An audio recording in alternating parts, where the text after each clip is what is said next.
So, this is day 3 of the Calvin Worship Symposium. And, ladies and gentlemen, I am not before the camera because Joanne is here. Oh, God. Hi, Vanessa. Hi, Joanne. Hi, Vanessa's peeps. No, it's everybody peep, man. It's everybody peeps. All right, so, Joanne, talk a little bit about your experience coming here because you've been trying to reach here from Tuesday. Yes. So the first part of it was when I got up early in the morning, and by the way, set my clock to alarm 4 o'clock, and at about 3:30 I heard clunk, clunk, clunk on the stairs in my house. And when I opened my bedroom door, I saw my mother, aged 79, going down the stairs step by step with the suitcase. Wow. And I said, Mom, what are you doing? You know, so my father kept on saying, you need to wake them up, you need to wake them up because I'm going to be late and all of this. So I lost the last half hour of my sleep. And you know how that goes. The last half hour is the sweetest one. Yeah. So I got to the airport with my sister. She was on her way to Cayman. Left her at her Cayman Airways counter. Went down to the Delta counter to see the big sign that said, Delta flight, I think it's 384 or 383, one of those, cancelled. So I said, okay, God, the drama begins.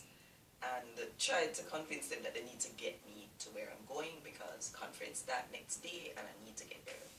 But when they said it was a weather issue, I just not so kindly picked up my luggage and said, see you tomorrow. So they had me booked now on the next morning's flight. So I went back home, stripped off all the warm clothes, put on my work clothes and went to work. Worked the whole day, came back. So the next morning, bright and early, I was back at the airport, and the flight was very full. So they strongly encouraged some of us to check our hand luggage. So I did that. My hand luggage had my warm clothes in it, you know, but my jacket. So anyway, I checked it, got into Atlanta, and as the plane landed, Noel Wallace, who is from Cayman, and we knew we were coming together. He texted me to say that he was still at the Atlanta airport and he was supposed to have left from the day before. So I said, okay. So the good thing about the Atlanta experience is that I was not alone, as I often am when I'm traveling. So there was Noel and there was God and there was me. And they had slept on the cold, well, maybe not so cold, but almost cold floor in the airport the night before. So the flight was cancelled that morning as well. So as a matter of fact, when we landed, we couldn't find a gate to park at because none of the gates were prepared. So I slept, I woke, I slept again, I woke again. We were still on the tarmac waiting to find a gate to park at. So finally parked, got in, went through everything, and then so I met up with Noel and God. My flight was supposed to have left at 3:05, and they had now put them to go on that flight as well. So we were there. They said, okay, it's delayed until 3:30, delayed until 3:45, till 4 o'clock. Meanwhile, you know, they had already told us that the crew would not get in from wherever they were coming from, Chicago or somewhere, until 4:30. So we were there, okay, delayed until 4:30, delayed until 5, delayed until 5:15 or 5:30, I don't remember, was the last delay, till they finally put up cancelled. So the flight was cancelled, and the next flight that was supposed to leave at 8:30 was also cancelled. So we realized that we were sleeping in the airport then for the second night, me for the first night. So we slept in the airport, but not before we discovered that the three of us were now rebooked on 3 different flights going through different routes. So 7:45 Noel was to leave, going through LaGuardia. He would get in at 1:15, and then Garth was scheduled to leave at 10 minutes till 11, going through Minnesota. He would arrive at 5:31, and then I was going through LaGuardia, leaving at 4:45 p.m., arriving at 11:15 p.m. I was not happy with that arrangement, and especially since I would now be the only one from 10:50 until 4:45 in the airport, so didn't like that. Anyway, got up the next morning and remembered my my little friend reminding me about the 4 P's that are the essentials when I'm packing to travel. And she had added a 5th P. So my 4 P's, I must remember my passport, of course. I must remember pen. I must remember my purse. And I must remember phone. And that's a whole nother long story. Paying, you said? As in cash? Purse. I said passport, pen. Oh, pen. Yes, because you always have to write up forms and stuff, so you need a pen in your bag, right? So passport, pen, purse, and phone. Right? And then she said, I have another P for you. I said, what? She said, presents. Ah. Yes. So go with the presence of God. Be always aware of the presence of God. So in all the cold, because I don't know if they turn off the heat or what in the night in that airport, but it got cold. I had to put on an extra pair of socks, gloves, everything. When I went to the bathroom, I remembered presence, and I said, you know what, God, you are always here, and you are always in control, and I'm just going to just worship you and go on through. So I started singing, Jehovah, you are the most high. You are the most high God. And just felt his presence in the place. So then we went to the, what's his name said, he was going to try and get one of his overnight kits, you know. We thought it would have lotion and shower gel, but What did it have? it had toothbrush and toothpaste, it had shaving cream and That is important though. It was extremely important, can I tell you. So, we went now to the courtesy phone to see if there was any change that could be made to the flight arrangements, because we were not happy with the 3 different times going through different routes. And so the lady, she answers the phone, and I said, good morning, how are you today? And she said, I am doing fine, how are you? And I said, I'm giving thanks. She said, what can I do for you today? I said, well, I'm at the airport in Atlanta. And she laughed.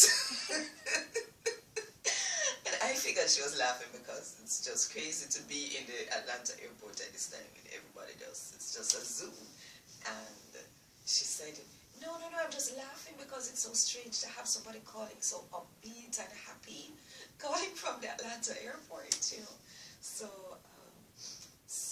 I told her what the situation was, and she said, there's a direct flight going to Grand Rapids at 3:05.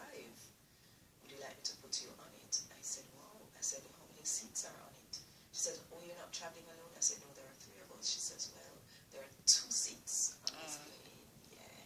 So since Noel was already pretty much getting ready to go at 7:45, I said, you know what, leave well alone. But Garth was willing to stay with me. I was so happy that he said, okay, because it's in Minnesota, it's just as unpredictable. It's cold, it's, you know, so we didn't know what was going to happen there.